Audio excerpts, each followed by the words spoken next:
राष्ट्रिय ध्वजावाहको पखेटा कसले काट्दैछ? नेपाली आकाशमा विभिन्न विदेशी कम्पनीका जहाजले आकाश थर्काइरहँदा हाम्रो देशको राष्ट्रिय ध्वजावाहक नेपाल वायुसेवा नेपाल एयरलाइन्सको अवस्था भने किन दिन प्रतिदिन खस्किँदै गएको छ?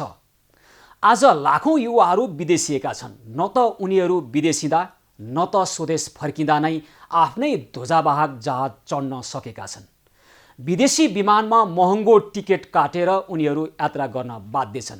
त्यति मात्र होइन, विदेशी पर्यटक भित्र्याउन पनि राष्ट्रिय ध्वजावाहकको भूमिका उत्तिकै छ।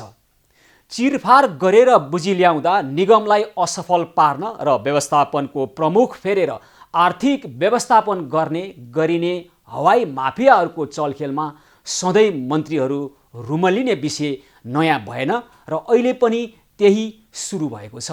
मुख्य कारण विश्लेषण नगरिकन यो वा त्यो बहानामा व्यवस्थापनको प्रमुखलाई दुःख दिएरै छोड्न बाध्य पार्ने अभियान प्रत्येक मन्त्रीको पहिलो कार्यादेश हुने गरेको छ। नेपालको राष्ट्रिय ध्वजावाहक नेपाल वायुसेवा नेपालको सबैभन्दा पुरानो संस्था हो। विक्रम सम्वत 2015मा शाही नेपाल वायुसेवा निगमका रूपमा स्थापित यो संस्था हाल नेपाल वायुसेवा निगमका रूपमा परिचित छ। झन्डै यो 7 दशक लामो यात्रामा यो पूर्ण व्यावसायिक, चुस्त दुरुस्त एवं आर्थिक रूपबाट सक्षम, परिपक्व र जुझारु संस्था हुनुपर्ने हो। तर ठिक उल्टो छ। किन नेपाल वायुसेवाको व्यावसायिकता र व्यवस्थापनमाथि सधैँ प्रश्न उठिरहन्छ? त्यसको कारण राजनीतिक हस्तक्षेप नै हो। कुनै पनि देशको राष्ट्रिय ध्वजावाहकलाई पखेटा सहितको अनौपचारिक दूतको रूपमा विश्वभर चिनिने गरिन्छ। तर नेपाल वायुसेवा यो गौरवबाट बिस्तारै ओझेलमा पर्दै जान लागेको जस्तो भएको छ। नेपालको वायुसेवा राष्ट्रको शान हुनुपर्ने हो। किन यो सधैँ विवाद र अनावश्यक चर्चा परिचर्चामा आइरहन्छ? वायुसेवाभित्रको सुरक्षा संवेदनशीलता त झन् सधैँ पहिलो शर्त हो। तर यही शर्तको हवाला दिँदै नागरिक उड्डयन प्राधिकरणले किन पटक पटक राष्ट्रिय ध्वजावाहकमाथि निर्मम र अनाधिकृत रूपमा सधैँ प्रहार गरिरहेको छ? अनि सम्बन्धित निकाय र तालुक मन्त्रालय प्राधिकरणको रवैयामाथि किन मौन स्वीकृति प्रदान गरिरहेको छ? संस्थाभन्दा माथि न व्यवस्थापक हुन्छ न यसको अभिभावकत्व लिनुपर्ने निकायहरू नै हुन्छन्। तर 2046 सालको राजनीतिक परिवर्तनपछि राष्ट्रिय ध्वजावाहक कहिले विवाद रहित बन्न सकेन। निगममा भइरहेको चरम राजनीतिक हस्तक्षेपले देशको ध्वजावाहकलाई थला पार्न खोजिएको छ। बाहिर र भित्र यसको दोहन गर्ने, लुट्ने बाहेक यसको वास्तविक प्रगतिको लागि कसैले इमान्दार प्रयास गर्नै सकेका छैनन्। नेपाल वायुसेवासँगै स्थापना भएको थाई एयरवेज आज प्रगतिमा कहाँ पुगिसक्यो?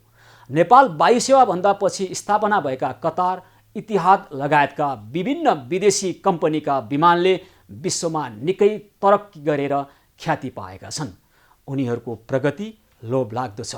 स्थापनादेखि अहिलेसम्मको अवधिको कुरा गर्ने हो भने यति बेला नेपाल वायुसेवा आर्थिक रूपमा समृद्ध, जुझारु र विश्वव्यापी भएर देशलाई नै समृद्धितर्फ लैजाने हैसियतमा हुनुपर्ने हो। तर राजनीतिक बिचौलिया, राजनीतिक भागभण्डा, कार्यकर्ता भर्ती, अव्यावहारिक र अव्यावसायिक राजनीतिक नियुक्ति जस्ता कारण निकम जर्जर बन्दै गइरहेको छ। वायुसेवा व्यापार मात्रै त हुँदै होइन, यसले राष्ट्रिय अर्थतन्त्रमा बहुपक्षीय र दूरगामी प्रभाव पुर्याइरहेको हुन्छ। विशेष गरेर नेपालको पर्यटन क्षेत्रको गतिमा आएको शिथिलताको एउटा मूल कारण नेपालको महँगो हवाई यातायात पनि हो। यस्तो अवस्थामा पर्यटनका लागि राष्ट्रिय ध्वजावाहकको उपयोग हुनुपर्थ्यो, तर त्यस्तो हुन सकेको छैन। यसलाई अनेक कालखण्डमा दोहन गर्ने काम मात्रै भइरह्यो। यसको गरिमाको कर्तव्यबोध न सरकार न राजनीतिक दल कसैबाट पनि हुन सकेको छैन। जहाज थप्ने, स्वदेश र विदेशमा उडान थप गर्ने लगायतका निगम सुधारका विभिन्न उपायबारे बेलाबखत हुने गरेका निर्णयहरू र विभिन्न प्रतिवेदनहरूबारे कार्यान्वयनको कुरा उठे पनि तलदेखि माथिसम्म कमिसनको चक्कर र हवाई बिचौलियाका कारण निगमलाई माथि उठ्न दिइएको छैन। सरकारले निगममा राजनीति नगरी सहयोग गर्ने, पूर्ण व्यावसायिक योजना बनाएर अगाडि बढाउने र बिचौलिया अनि कमिसनखोरको बाटो नै रोक्ने हो भने निगमले उचाइ लिन सक्छ। विमान थपेर जहाँ जहाँ नेपाली पुगेका छन् ती देशहरूमा मात्रै उडान भर्न सके पनि निगम घाटामा नपर्ने कतिपयको भनाइ छ। विदेशमा बसेका नेपालीहरू दशैं, तिहार, छठ लगायतका चाडपर्वमा स्वदेश फर्किँदा सधैँ चर्को शुल्कमा विदेशी वायुसेवा चढ्न बाध्य छन्। उनीहरू आवत जावत गर्दा नेपाली राष्ट्रिय ध्वजावाहक प्रयोग गर्न पाए भने त्यो नेपालकै लागि फाइदा हो। त्यति मात्रै होइन, सम्बन्धित देशको कला, संस्कृति, पर्यटन र राष्ट्रिय झण्डालाई निरन्तर रूपमा विभिन्न मुलुकमा पुर्याएर देशको प्रतिष्ठा बढाउन पनि राष्ट्रिय ध्वजावाहकको भूमिका महत्त्वपूर्ण हुन्छ। नेपाल वायुसेवालाई माथि उड्न नदिने र यसको पखेटा काट्न खोज्ने को हो? बेलैमा पहिचान गर्नुपर्छ, अनि मात्रै यसको गौरव बढ्छ। निगमभित्र चर्को राजनीतिकरण भएसँगै यसको सुधारको माग पनि लामो समयदेखि उठिरहेको छ। निगमलाई अहिलेकै संरचनाबाट चलाउने हो भने झन् धराशायी हुने भन्दै विभिन्न समयमा अध्ययन प्रतिवेदन बनेका छन्। तर त्यसको इमान्दारितापूर्वक कार्यान्वयनमा सरकार र निगम कोही पनि सक्रिय देखिन्न। कसरी ओह्रालो लाग्यो निगम? विक्रम सम्वत 2015मा शाही नेपाल वायुसेवा निगमका रूपमा स्थापित भएको यो संस्था हाल नेपाल वायुसेवा निगमका रूपमा परिचित छ। सुरुमा एउटा डगलस DC-3 भन्ने एउटै विमानबाट सेवा सुरु गरेको निगमसँग कुनै बेला 21वटासम्म जहाज थिए। विक्रम सम्वत 2046 सालसम्म यो देशको गौरव र शान बनेको थियो। जनआन्दोलन मार्फत 2046मा प्रजातन्त्र पुनः प्राप्तिपछि निगमलाई डुबाउने खेल सुरु भयो। खेलमा यति झेल भयो कि निगमलाई धुलो पिठो बनाउने गरी भयो। विभिन्न प्रतिवेदनहरूले त्यही तथ्यलाई उजागर गरेका छन्। 2046 सालसम्म निगमले स्वदेशका विभिन्न 38 स्थान र अन्तर्राष्ट्रियमा 20वटा गन्तव्यमा उडान भर्ने गरेको थियो। कुनै समय 21वटा जहाज भएको निगमसँग अहिले अन्तर्राष्ट्रिय उडान भर्ने 4वटा जहाज छन्, जसले 8 देशका 10 गन्तव्यमा पुर्याउँछ। त्यस्तै आन्तरिक उडान भर्ने 2वटा मात्रै जहाजले दुर्गम क्षेत्रका 16वटा गन्तव्यमा सेवा दिइरहेका छन्। निजी क्षेत्रका वायुसेवा नाफा हुने सुगम क्षेत्रमा मात्रै उडान भर्ने हुँदा दुर्गम क्षेत्रका यात्रुहरूलाई सरकारी स्वामित्वको निगमले मात्रै घाटा बेहोरेर भए पनि सेवा दिइरहेको छ। यसको क्षतिपूर्ति कहीँ कतैबाट भएको देखिँदैन। निगमको नियामक निकाय भनेको नेपाल नागरिक उड्डयन प्राधिकरण हो। प्राधिकरण र निगम दुवै सरकारी स्वामित्वमा रहेका संस्था हुन्, तर प्राधिकरणले निगमलाई जसरी हुन्छ कमजोर पार्ने प्रयास गरिरहेको देखिन्छ। निगमको व्यवसाय खोज्ने, निगमका काममा असहयोग हुने जस्ता काम प्राधिकरणले गर्दै आएको छ। निगमको हितमा अहोरात्र खटी कार्य सम्पादन गर्ने कर्मचारी, पाइलट लगायतलाई वस्तुगत यथार्थ नबुझी उनीहरूको मनोबल गिराउने गरी आधारहीन ढङ्गले प्राधिकरणले प्रचार प्रसार गर्ने गरेको देखिन्छ। विभिन्न भ्रष्टाचारका काण्डमा रुमलिएको निगम प्राधिकरणको असहयोगले झन समस्यामा पर्ने गरेको छ। नागरिक उड्डयनको प्रमुख उद्देश्य भनेको सर्वसाधारण हवाई यात्रुको गन्तव्यसम्मको आरामदायी र सुरक्षित उडान सेवामा नियमन र सहजीकरण गर्ने हो। तर यो व्यावसायिक उद्देश्यभन्दा प्राधिकरणको ध्यान विमानस्थलको ग्राउन्ड ह्यान्डलिङ खोज्ने र निजीलाई दिनेमा केन्द्रित रहेको देखिन्छ। विगतमा प्राधिकरण र निगमको राम्रो सम्बन्ध भएको मानिएको थियो, तर पछिल्ला केही वर्षमा ग्राउन्ड ह्यान्डलिङलाई लिएर प्राधिकरण निगमलाई असहयोग गरिरहेको छ। झन्डै 5 अर्बको कारोबारमा प्राधिकरणको आँखा। त्रिभुवन विमानस्थलको ग्राउन्ड ह्यान्डलिङबाट प्राप्त हुने आम्दानीमा प्राधिकरणको स्वार्थ रहेको देखिन्छ। त्रिभुवन विमानस्थलमा यात्रुहरूको लगेज चेकिङ, जहाजमा लोड अफलोड लगायतका काम नै ग्राउन्ड ह्यान्डलिङको हो। यसबाट वार्षिक झन्डै 5 अर्बको कारोबार हुने गरेको छ। नेपाल वायुसेवा निगमको स्थापना कालदेखि नै यो काम उसैले गर्दै आएको छ। विश्वका अन्य देशहरूमा पनि राष्ट्रिय ध्वजावाहकलाई नै यस्तो जिम्मेवारी दिने प्रचलन रहेको छ। तर प्राधिकरणको वर्तमान नेतृत्व हवाई माफियाको स्वार्थ पुरा गर्न ग्राउन्ड ह्यान्डलिङ निगमबाट खोसेर निजी क्षेत्रलाई दिन चाहन्छ। यसमा आर्थिक चलखेल नै मुख्य कारण रहेको अनुमान गर्न कठिन छैन। निगममा विभिन्न कालखण्डमा भएका ठुला भ्रष्टाचार काण्डले त झन् निगमको साखलाई कमजोर मात्रै होइन, झन्डै उठ्नै नसक्ने अवस्थामा पुर्याएका छन्। निगम डुब्याउने गरी भएका भ्रष्टाचार काण्डहरू यस्ता छन्। धमिजा काण्ड। 2050 सालमा तत्कालीन प्रधानमन्त्री गिरिजाप्रसाद कोइरालाले नेपाल वायु सेवा निगमको काम कारबाहीमा हस्तक्षेप गरेर भारतीय मूलका बेलायती व्यापारी दिनेश धमिजालाई मनोमानी ढङ्गले निगमको युरोपको लागि मुख्य एजेन्ट जिएसए नियुक्त गरेको भनिएको विषय नै धमिजा काण्ड हो। यो काण्डमा नेपाल वायु सेवा निगमले 39 करोड 55 लाख घाटा बेहोरेको थियो। धमिजा विरुद्ध अदालतमा मुद्दा परे पनि उनले मुद्दा जिते। चेज एयर काण्ड 2050 सालमा गिरिजाप्रसाद कोइराला नेतृत्वको गठबन्धन सरकार हुँदा चेज एयर काण्ड भएको थियो। गठबन्धन सरकारमा नेकपा मालेका एमलाल कँडेल पर्यटन मन्त्री हुँदा पार्टी महासचिव वामदेव गौतम निकट हङकङ राणा मगरलाई नेपाल वायु सेवा निगम अध्यक्ष बनाई जहाज र कार्यालय समेत नभएको चेज एयर नामको कम्पनीबाट बोइङ 757 भाडामा ल्याउने सम्झौता गरियो। नाम मात्रको सो कम्पनीका सिसिल विन्टर्ससँग सम्झौता गरिएको त्यो प्रकरणमा निगमले 9 लाख अमेरिकी डलरभन्दा बढीको नोक्सानी बेहोर्नु पर्यो। चाइना साउथ वेस्ट काण्ड 2055 सालमा काङ्ग्रेस एमाले संयुक्त चुनावी सरकारका पालामा भएको यो काण्डले पनि नेपाल वायु सेवा निगमलाई घाटामा लग्यो। त्यति बेला नेकपा एमालेका भीम रावल पर्यटन मन्त्री थिए।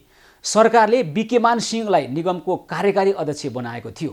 सिंह अध्यक्ष बनेपछि बिना टेन्डर चाइना साउथ वेस्ट एयरलाइन्ससँग विमान भाडामा लिने सम्झौता गरियो। प्रकरणमा निगमले 22 करोड नोक्सानी बेहोर्नु परेको थियो। लाउडा एयर काण्ड गिरिजाप्रसाद कोइराला प्रधानमन्त्री भएकै बेलाको काण्ड लाउडा काण्ड नेपालको सबैभन्दा ठुलो भ्रष्टाचार काण्डहरूमध्ये एक हो। विक्रम सम्वत 2057मा नेपाल वायु सेवा निगमले अस्ट्रियाको लाउडा एयरबाट अनावश्यक विमान भाडामा लिएको थियो, जसले गर्दा नेपाल वायु सेवा निगमलाई ठुलो आर्थिक नोक्सानी पुगेको थियो। यो प्रकरणले गर्दा संसदमा 57 दिनसम्म अवरोध उत्पन्न भएको थियो र निगमले 2 अर्ब रुपियाँ घाटा बेहोर्नु परेको थियो। विज्ञ र सम्बन्धित निकायको विरोधका बावजुद प्रधानमन्त्री कोइरालाको ठाडो आदेशमा विमान ल्याइएको थियो। लाउडा घोटाला हुँदा निगमका अध्यक्ष थिए हरिभक्त श्रेष्ठ। काङ्ग्रेसका चारुणी दत्त चटोत पर्यटन मन्त्री थिए। एयरबस काण्ड 2066 सालमा नेपाल वायु सेवा निगमले एउटा न्यारो बडी र अर्को वाइड बडी एयरबस विमान खरिदको लागि कार्यकारी अध्यक्ष सुगत रत्न कंसाकारले सञ्चालक समितिको निर्णय र आवश्यक रकमको व्यवस्था नहुँदै बैना पठाउनलाई भ्रष्टाचार भनियो। निगमका तत्कालीन कार्यकारी अध्यक्ष कंसाकार, नायब महाप्रबन्धकद्वय राजुबहादुर केसी र गणेश ठाकुर विरुद्ध विशेष अदालतमा मुद्दा चलाइएको थियो। मुद्दा प्रक्रियामा रहँदै एयरबसले 28 माघ 2067मा बैना फिर्ता गरेको कारण थुनामा रहेका अभियुक्तहरूले सफाई पाएको यो काण्डमा माओवादी पार्टीकै शीर्ष नेताहरूकै संलग्नता रहेको चर्चा चलेको थियो। वाइड बडी काण्ड 2072 सालको जेठ 14 गते सुशील कोइरालाको प्रधानमन्त्रीत्व कालमा तत्कालीन पर्यटन मन्त्री कृपासुर शेर्पाको जोड बलमा सुगत रत्न कंसाकारलाई पुनः महाप्रबन्धक बनाइयो।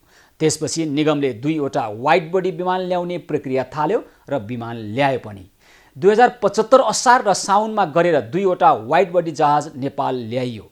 त्यति बेला नेपाली काङ्ग्रेसका जीवनबहादुर साई पर्यटन मन्त्री थिए।